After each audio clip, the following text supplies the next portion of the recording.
Ford kamyon üretiyor, otomobil üretiyor, traktör üretiyor, hatta bir dönem tank bile üretti. Ama şu soruyu kendinize hiç sordunuz mu? Neden Ford otobüsü yok? Dünyanın en büyük araç şirketlerinden birinden bahsediyoruz. Ama siz hiçbir otobüs terminalinde Ford yazılı bir şehirler arası otobüs gördünüz mü? Ben görmedim. Bu durumun arkasında ise gerçekten ilginç bir hikaye yatıyor. Hikayenin detayları için hazırsanız hadi başlayalım.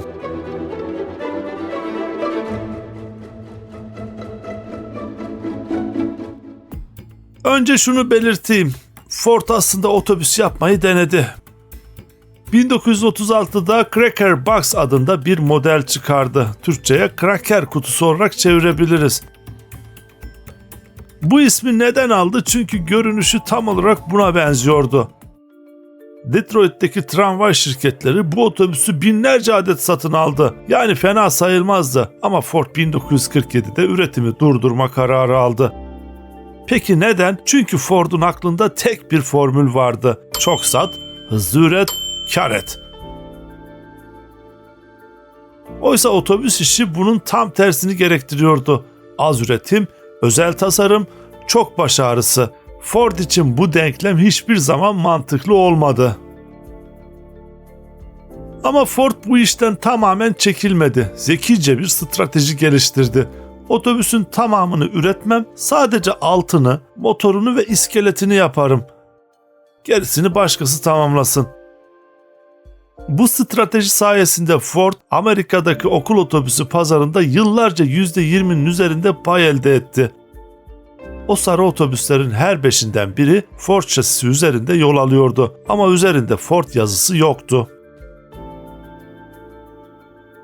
Ford motoru, şanzımanı ve ön aksi koyuyordu, ardında Bluebird ya da Tams gibi firmalar gelip gövde giydiriyordu. Ortaya Ford olmayan bir Ford çıkıyordu. Az risk, az maliyet, çok kazanç. Gerçekten karlı bir modeldi bu. Şimdi ilginç bir bölüme geliyoruz. Avrupa'da, özellikle İngiltere'de Ford neredeyse gerçek bir otobüs üreticisine dönüşüyordu. 1960'lardan 1980'lere kadar Ford R serisi adında bir şasi üretti.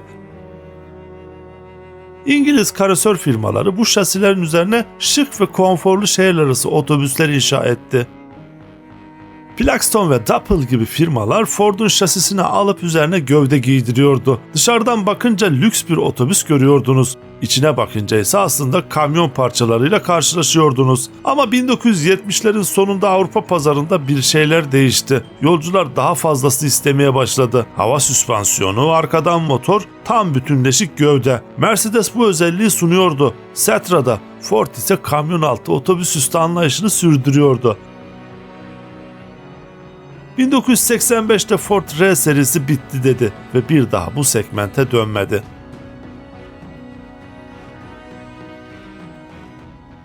Ama asıl dönüm noktası 1997 yılıydı. Bu tarihi aklınızda tutun. Ford ağır kamyon bölümünün tamamını rakibi Freightliner'a sattı.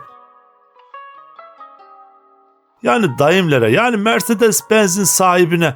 Neden? Çünkü bu bölüm kar etmiyordu. Ford yönetimi şu kararı aldı. Asıl işimiz F-150 pick-up ve binek araç. Ağır vasıta başka bir dünya. Bırakalım gitsin. Bu satışla birlikte Ford elindeki son ağır şasi teknolojisini ve motor altyapısını da rakibine devretmiş oldu. Artık Ford'un elinde şehirler arası otobüs üretmek için gereken temel altyapı kalmamıştı. Peki o teknolojiyi devralan Freightliner ne yaptı? Hemen ardında bir otobüs firması daha satın aldı. Tams Built Buses ve Ford'un boşalttığı yere yerleşti. Yani Ford hem ağır kamyon bölümünü hem de olası otobüs pazarını aynı anda Daimler'e hediye etmiş oldu. Şimdi konuyu Türkiye'ye taşıyalım çünkü burada ayrı bir hikaye var. Ford Otosan'ın yarısı Ford'a, yarısı Koç Holding'e ait. Koç Holding bünyesinde ise başka bir şirket daha bulunuyor, Otokar. Otokar ne üretiyor? Zırhlı araçlar, hafif askeri araçlar ve belediye otobüsleri, yani şehir içi taşımacılık araçları. Terminalden terminale giden şehirler arası yolcu otobüsü değil. Peki Türkiye'de şehirler arası otobüs pazarına kim hakim? Bu pazar büyük ölçüde 3 ismin elinde: MAN, Mercedes ve yerli üretici Temsa. Temsa bu açıdan özellikle dikkat çekici, çünkü Türkiye'nin kendi yerli otobüs markası olarak bugün Avrupa'ya bile ihracat yapıyor. Ford bu tabloda nerede? Yine aynı rolde, sahne arkasında. Ford Otosan'ın geliştirdiği yerli EcoTorque motoru hem Ford kamyonlarında hem de Otokar'ın belediye otobüslerinde kullanılıyor. Ford yine otobüsün önünde gözükmüyor ama şehir içi de olsa Otokar üretim otobüslerin tam kalbinde motoru ile yaşıyor.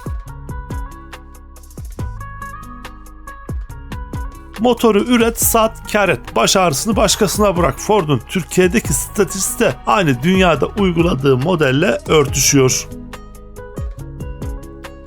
Son olarak şunu soralım: Ford bundan sonra hiç otobüs üretir mi? Kısa cevap: pek mümkün görünmüyor.